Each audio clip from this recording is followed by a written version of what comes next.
Salam sejahtera Malaysia, denyut nadi suara rakyat bergema di channel ini. Lahai, lahai. Inikah standard MP PAS? Beginikah standard MP PAS? Itulah. Balik-balik MP PAS ni kena balun habis-habis cukup sampai lunyai. Inikah standard adun-adun PAS? Inikah standard MP adun PAS ni? Aduh, pening kepala. Adun PAS di Pahang kena bantai, kena bantai selepas buat perbandingan dengan Terengganu. Lah, kenapa buat perbandingan dengan Terengganu? Ketua Pembangkang Dewan Undangan Negeri Dun Pahang dari PAS mengundang kritikan dan sindiran orang ramai gara-gara membuat perbandingan tidak betul dengan Terengganu. Datuk Seri Tuan Ibrahim Tuan Man yang juga ahli Dewan Undangan Negeri Adun cekal mencadangkan supaya kerajaan negeri Pahang mewujudkan tabung kebajikan bencana Pahang seperti tabung kebajikan bencana Terengganu. Saya masih ingat lagi. Manusia ini jugalah yang pernah bagi pernah bagi ISO, dia kata. ISO kepada manusia. Aduh, dibandingkan pula dengan Terengganu. Timbalan Presiden PAS itu berkata, tabung bencana Terengganu diperuntukkan sebanyak 1 juta pada tahun 2024, manakala 2 juta pada tahun ini.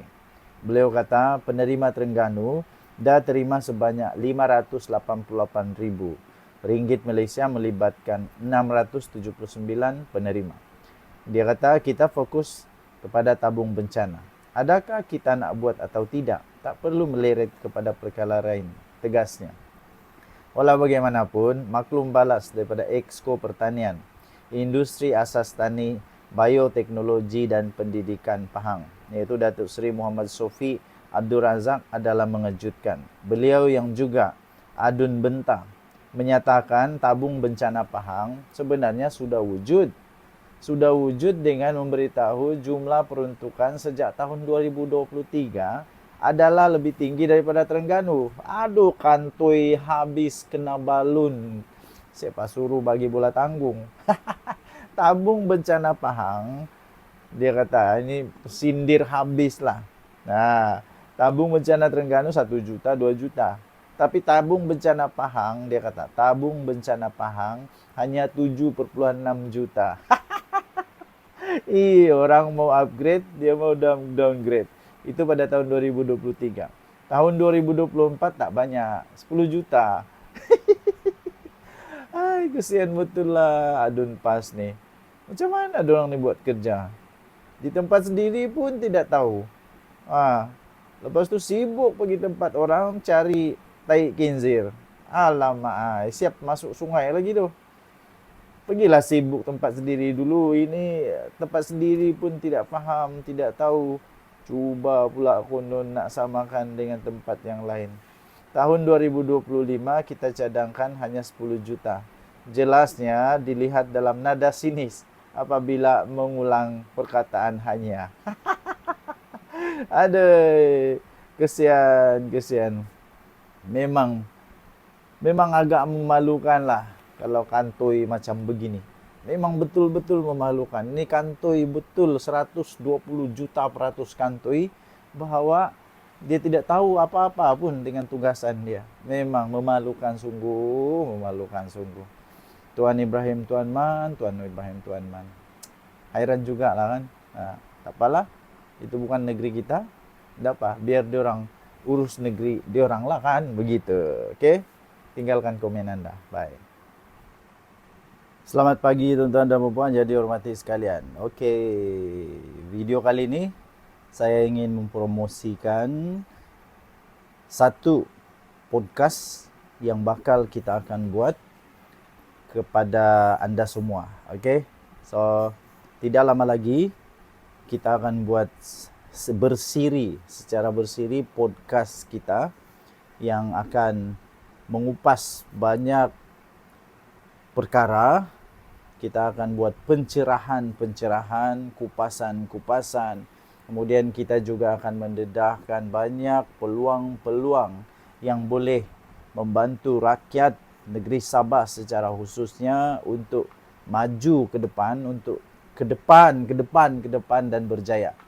Kerana tidak ada gunanya untuk kita terus berpolitik, terus mau menang saja, tetapi rakyat tetap berada di tahap yang sama, tidak ada perkembangan, tidak ada kemajuan di dalam kehidupan sendiri, kehidupan berkeluarga, community. Kerana itu kita mengambil keputusan untuk membuat satu siri podcast untuk kita terutamanya untuk kita mendekati rakyat Sabah secara khusus, secara dalam talian, secara maya, untuk kita menghebahkan peluang-peluang yang ada, yang boleh diambil oleh rakyat Sabah untuk berjaya bersama dengan beberapa cara yang anda boleh ambil kesempatan, peluang yang ada untuk mengubah hidup. Jadi, apa pendapat anda? Adakah anda setuju? Sekiranya kita buat podcast ini, ya, podcast yang akan mengupas banyak perkara lah. Okey, kita akan panggil orang-orang yang tertentu, orang-orang yang penting. Kita akan panggil, kadang-kadang kita boleh panggil menteri juga, kita boleh panggil juga pegawai-pegawai yang berkenaan, yang terlibat, yang terbabit, yang berkuasa, yang mempunyai pengetahuan dan boleh memberikan penjelasan kepada rakyat Sabah bagaimana untuk mengambil peluang untuk memajukan diri, memajukan keluarga, memajukan komuniti, dan seterusnya. Secara tidak langsung akan memajukan negeri Sabah. Apa pendapat anda? Adakah anda bersetuju sekiranya kita laksanakan podcast ini? Sekiranya anda bersetuju, komen di bawah banyak-banyak, kata kami setuju, atau saya setuju, atau ya ini mesti dibuat. Okey, ya ini mesti dibuat, dan sharekan video ini supaya saya tahu berapa ramai sebenarnya yang mau supaya ada podcast begini yang kita boleh buat, yang kita boleh gunakan medium ini sebagai satu cara untuk mendekati rakyat secara dalam talian, secara online, secara maya, supaya rakyat pun tahu, oh rupanya kami ada peluang begini, oh rupanya kami boleh buat begini, oh rupanya kami betul-betul boleh mengubah hidup dengan begini. Sebab ramai, setelah saya ambil data, setelah saya buat survei, banyak kajian yang saya buat, rupa-rupanya ramai sangat orang Sabah, rakyat Sabah yang tidak tahu tentang peluang yang ada untuk mengubah nasib keluarga, nasib diri sendiri, dan nasib komuniti kita. Okey, so tinggalkan komen anda, apa pendapat anda, dan jangan lupa sharekan video ini kepada teman-teman anda.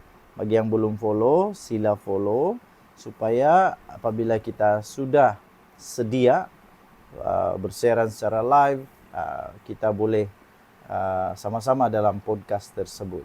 Okey? Kita jumpa lagi. Bye-bye.